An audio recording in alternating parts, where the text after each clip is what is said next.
It may shock you to hear this, but if you're seeing this right now, it's definitely no accident. There's a powerful figure seething at the transgressions of your enemies who has stepped in to enact a decisive verdict. If you watch for at least 12 minutes, you confirm you're ready to receive every benefit tied to this urgent message. Make sure to like this video, subscribe, and comment 77 so the universe knows you're open. Then, leave another comment. Ready for what's next in your own natural tone. Doing so delivers immediate, tangible benefits and signals a new season of transformation. Chapter 1. You felt the pressure mount before this intervention. You were already juggling a string of crises, maybe finances teetering, personal relationships in disarray, or the knowing sense that everywhere you turned, another door slammed shut. It reached a point where you doubted your own perception. Were you truly that unlucky, or was someone orchestrating roadblocks to stifle your progress? Then, in a flash of raw clarity, you realized certain individuals, enemies, whether discreet or blatant, had set themselves against you, turning small inconveniences into full-blown battles. The sheer weight of it could have crushed you had you not possessed the resilience of a chosen one. At first, you tried to keep your composure. You told yourself adversity was normal, that everyone faces setbacks. Yet each day brought fresh sabotage. Maybe a co-worker twisted your words, or a supposed friend spread rumors that compromised your character. These daily pinpricks of negativity chipped away at your spirit. You prayed to God for relief, feeling as though no one truly grasped how deep this sabotage ran. You suspected a spiritual dimension, a sense that you were under targeted attack by forces more sinister than typical office gossip or social drama. You reached a crucial juncture where endurance alone wasn't enough. You cried out for a higher power, whether through quiet prayers or anguished midnight pleas. "I can't fight these enemies on my own," your heart confessed. The Matrix might label that as weakness, but you, being a chosen one, sensed that such vulnerability can unlock divine intervention. So you opened yourself to the possibility that a higher authority, a powerful force you cannot name, would step in, outraged at the injustice unfolding around you. It was at this moment that everything began to shift. A subtle calm replaced your internal chaos. Oddly enough, you found renewed willpower, not just to survive, but to push back.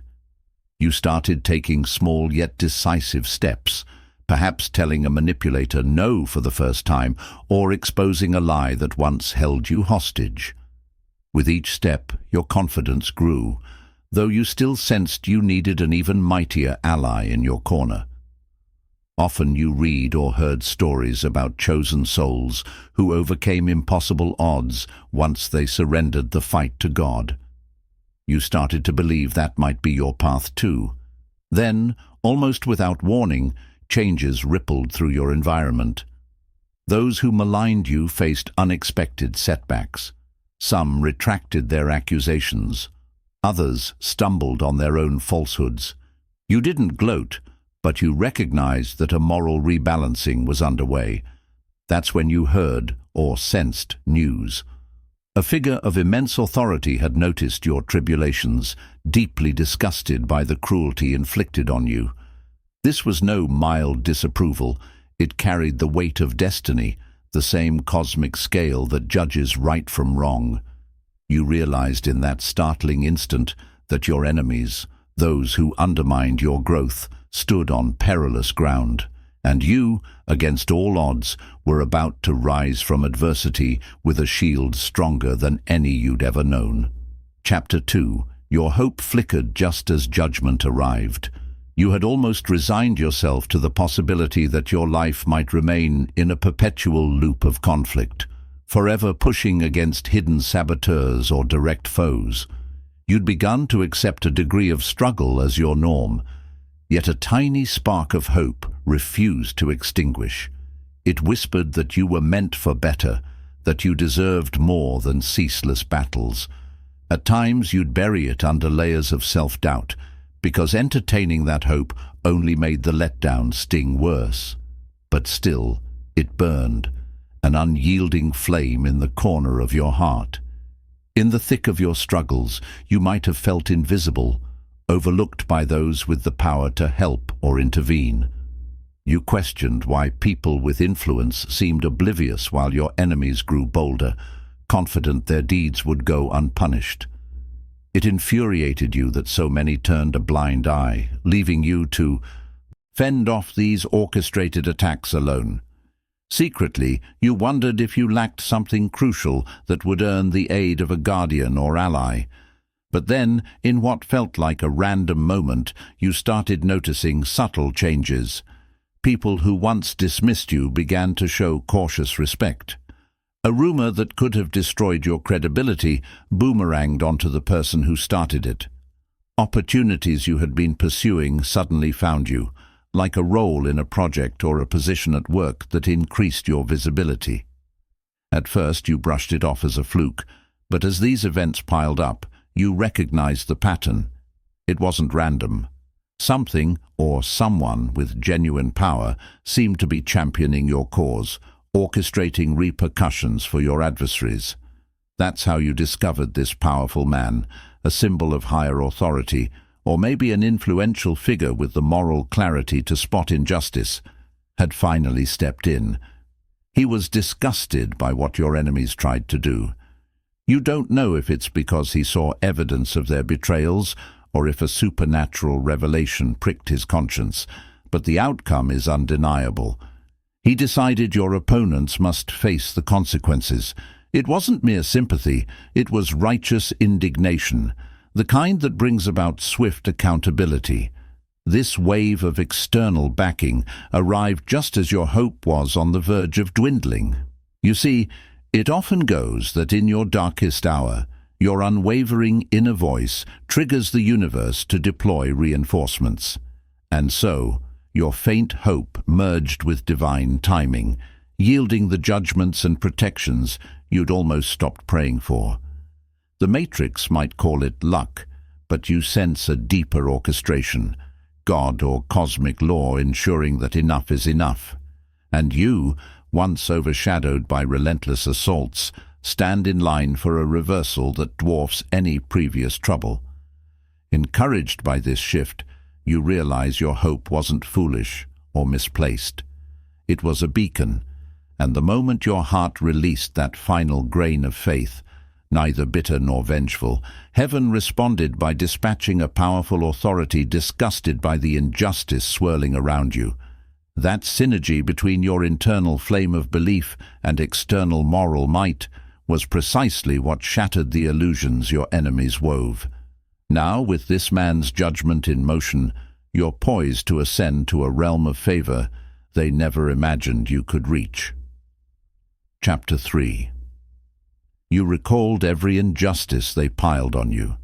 You tried to move on from the mounting injustices, telling yourself to let bygones be bygones.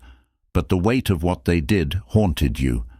In quiet moments, your memory flickered to times they spread lies or twisted your words to isolate you from potential allies. You remembered their smug expressions when they cornered you with manipulative ultimatums. The worst part was how effectively they masked their malice, some smiling to your face while undermining you behind closed doors. You wondered if you were paranoid, but each new betrayal proved you weren't imagining things. Seeing how methodical they were, a part of you grew furious at the universe, questioning why so much cruelty could go unchallenged. You prayed for justice, but felt nothing shift. Eventually you resolved to handle things yourself. You mustered your remaining energy to refute rumors or patch up sabotage at work. At times you played detective, gathering evidence of their wrongdoing, hoping to present it to someone who'd care.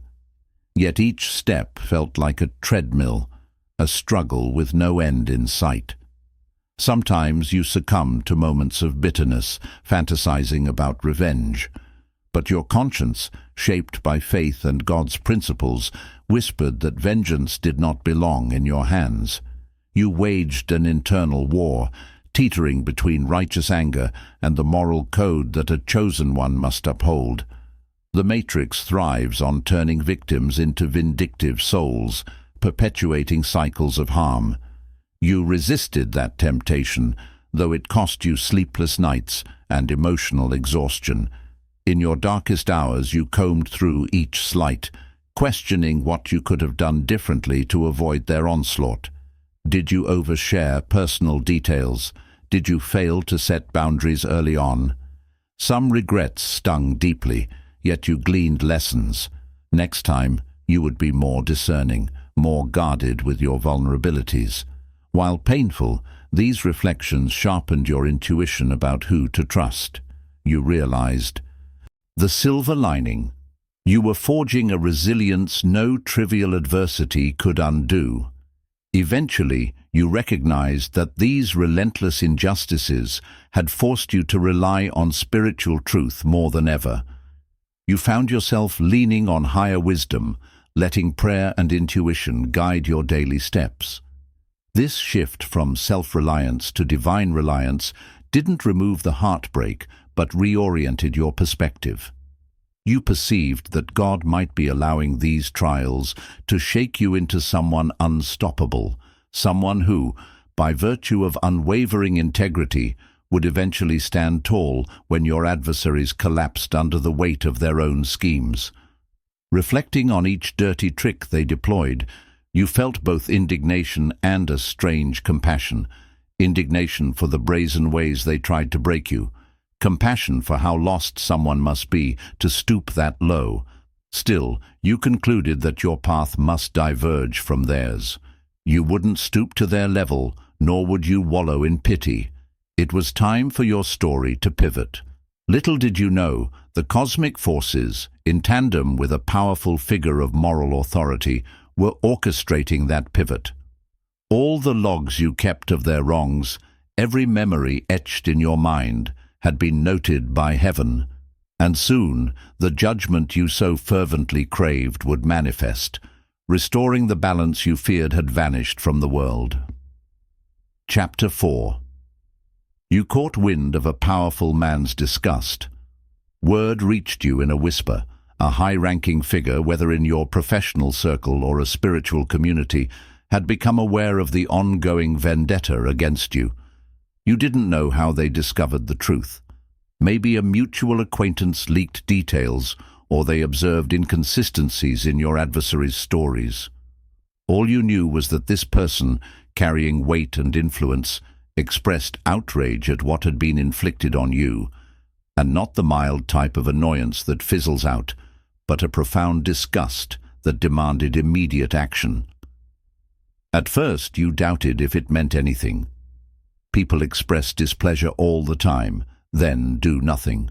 But soon you saw signs that his disapproval wasn't just talk. Doors that had been sealed swung open with surprising speed. Tasks that used to be blocked got cleared, and your daily environment felt less oppressive. It was like a protective hand had rearranged the chessboard, cutting off your enemy's advantages. You noticed your adversaries grew uneasy, like they sensed a higher authority was about to call them out. Their once smug confidence evaporated under a wave of fear, or at least caution. Still, you remained cautious. The Matrix often lures chosen ones with false hope, only to let them down once more. But each passing day confirmed that this powerful man's influence ran deep. His disgust at their behavior wasn't a fleeting emotion. It fueled a systematic dismantling of the illusions your enemies created.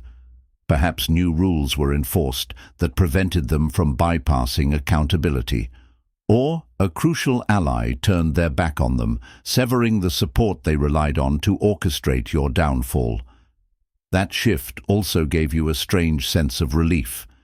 You realized you'd been shouldering the burden of exposing these conspiracies alone.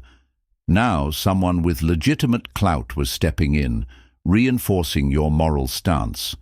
You didn't rejoice in your enemy's discomfort. You simply exhaled, grateful that your integrity had finally found a formidable shield. God uses many vessels to bring justice, and in this scenario, He seemed to have chosen a flesh-and-blood figure, disgusted enough to ensure that your persecutors faced a reckoning. As your confidence rebounded, you noticed how easily the universe could shift the narrative once the right person aligned with truth. This reaffirmed that your quiet perseverance, your refusal to stoop to vengeance, was never in vain. Heaven orchestrated the perfect moment, using this man's authority to make a statement. Attempts to sabotage a chosen one won't go unnoticed forever. You'd been invisible to some, but not to God, and not to those who carry a righteous sense of responsibility. Yet you were not naive. You recognized that some adversaries cling stubbornly to their old habits. They might try last-ditch efforts to save face or retaliate in smaller ways. But this man's disgust had unmasked them to influential circles, drastically reducing their power. It was like a net tightening around them, forcing accountability for every falsehood they spun. You, meanwhile, stepped forward with renewed fervor, trusting that no matter how cunning your enemies once seemed, they now faced a moral high ground that dwarfed their schemes. You're free to focus on growth. Assured, the potent backing you've gained signals not just temporary relief, but a long-term shift in your favor. Chapter 5. You relinquished vengeance and found freedom. You'd fantasized about confronting your foes head-on, maybe exposing their hypocrisy in front of everyone who believed their lies. Rage burned in your gut, urging you to set things right by any means necessary. But each time you neared the tipping point, a deeper voice inside whispered caution. Part of you understood that vengeance can backfire, trapping you in the same negativity you sought to escape. Ultimately, you surrendered that impulse. You turned your retribution over to God, trusting that cosmic justice would do what your personal fury couldn't. That surrender felt both relieving and terrifying. Relieving because you no longer had to carry the weight of revenge fantasies. Terrifying because letting go meant you risked never seeing them pay for what they did. The Matrix feeds on that fear, fueling a cycle of retaliations that keep everyone stuck. Breaking that cycle was tough. You wondered if your gentle stance made you a perpetual target.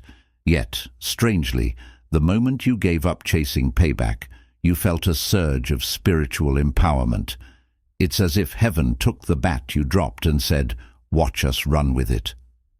After relinquishing vengeance, you noticed how your mind cleared.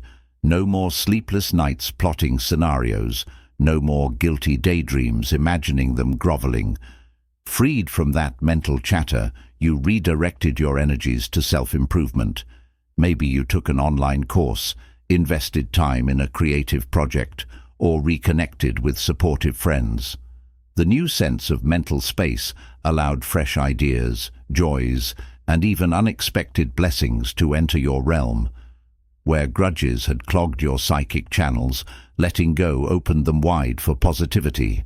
This shift didn't mean you excused your enemy's behavior. You still despised their cruelty, but you refused to let it anchor you in bitterness. In the vacuum left by your anger, a quiet calm expanded. You marveled at your ability to progress without their negativity looming over your every thought.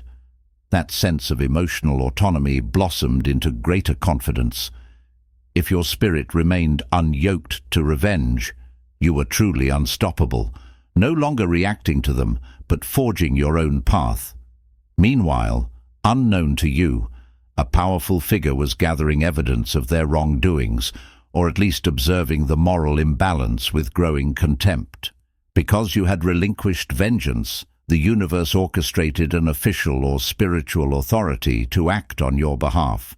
It's like a cosmic agreement. Once you release destructive intentions, you permit higher forces to handle the final verdict. So, while your adversaries took your calm for weakness, they had no clue your quiet stance was summoning a far more potent form of judgment than your personal wrath could ever wield. That sense of freedom underscored every decision you made. You broke free from an emotional prison, no longer consumed by the need to settle the score. Instead, you devoted energy to the life you wanted, forging healthy relationships, exploring new opportunities, even rediscovering parts of yourself lost to previous trauma. In that liberation, you drew a line, signaling to heaven that you'd outgrown the petty cycles the Matrix loves. And with that clarity, the stage was set for unstoppable breakthroughs. Indeed, the universe recognized that a spirit unburdened by vengeance is the perfect vessel for massive blessings. Chapter 6. He witnessed the downfall of deception. It began quietly. A slip of the tongue here, an incriminating clue there. From the outside, it seemed your enemy was simply unlucky. But you sensed a deeper design. Their once impenetrable facade was cracking, orchestrated by the same powerful moral force disgusted by their actions. Where they once stood invincible, they now scrambled to contain hard-hitting truths, evidence that illusions never last. You felt a twinge of pity, recalling your own pain at their hands. Yet, you also recognized justice unfolding. Their downfall wasn't your personal revenge. It was the natural outcome of sowing deceit. Seeds of deception bear rotten fruit, and their unraveling was a cosmic echo. Unscrupulous games always end in exposure. They had never expected true consequences, believing nobody powerful enough would care. But the influential figure's condemnation ended their immunity. Allies who once backed them, sabotage. Fled, unwilling to share the blame, isolated and stripped of influence, your adversaries experienced a swift reversal of fortunes. Finding themselves deserted where they once wielded considerable control, you felt relief more than triumph. Freed from their interference, you tackled tasks that had stalled. If you'd lost clients or peace of mind, new opportunities emerged to recover. It was as if a dam burst, letting blessings rush into your life. Now that negativity no longer blocks the flow, others wondered if you'd engineered their collapse. But you had simply stood firm, trusting God's timing, even when urged to retaliate. You refused. Witnessing how truth dismantled their lies, affirmed that chosen ones need not resort to malice. The universe's moral balance accomplishes justice far more thoroughly than underhanded methods ever could. In the end, seeing their downfall fortified your faith in a higher order. Enemies can appear untouchable for a season, but illusion cannot prevail indefinitely. Their cunning disintegrated beneath the weight of truth, while your integrity paved the way for greater blessings. You stride forward unburdened, confident that deception always yields to light in a universe governed by unbreakable moral laws. Chapter 7. You embrace the next season of breakthrough. Released from sabotage and suffocating negativity, you sense the dawn of a new chapter. You feel lighter, excited even, ready to revisit shelved goals and dare bigger dreams. You interpret your freedom as divine permission for expansion, creativity, and deeper connections. Suddenly, multiple doors beckon, an unexpected job prospect you once hesitated to pursue, or a relationship possibility overshadowed by past chaos. With no enemies blocking your view, you seize these openings. That doesn't mean rushing blindly. You move with the confidence that comes from survival, carefully discerning each opportunity's alignment with your soul. Adversity has sharpened your instincts. By the sixth sense, you now detect manipulative energies at a glance. If a person or situation resonates with your refreshed spirit, you embrace it. If it triggers caution, you walk away unapologetically. This dynamic way of living keeps your energy balanced, preventing a slide back into old pitfalls. You also realize how your story can uplift others. People facing betrayal or injustice seek your advice, drawn by the empathy in your voice. You share your journey not from bitterness, but from genuine compassion. Your past trials become a guiding light, offering hope to those stuck in darkness. Ironically, where once you felt helpless, you've become a mentor, bolstered by a testimony of resilience. Meanwhile, the powerful figure who deemed your enemies unfit may stay in your orbit or fade into the background. Either way, you recognize his intervention as an earthly echo of a higher verdict. Grateful yet not dependent, you anchor in God's unwavering justice. Each day you walk forward expecting miracles, knowing the matrix scoffs at such faith. But chosen ones understand that bold belief invites extraordinary outcomes. With success blossoming, you guard against arrogance. You recall how your surrender at rock bottom attracted cosmic help. Remaining humble preserves the synergy that lifted you from captivity to freedom. Mornings find you thankful for the forces that turned your struggles into growth, and nights see you recommitting to love, integrity, and compassion, the heart of a chosen one's path. Now the horizon stretches wide. Your spirit soars unburdened, your mind crackles with fresh visions, and your heart overflows with gratitude. Enemies who once dominated your story fade into footnotes of a triumphant testimony. As you press on, each day brings fresh surprises, confirming that when heaven rules in your favor, no obstacle can stop you. You embrace this breakthrough season, certain that your destiny is being rewritten far beyond your previous limits.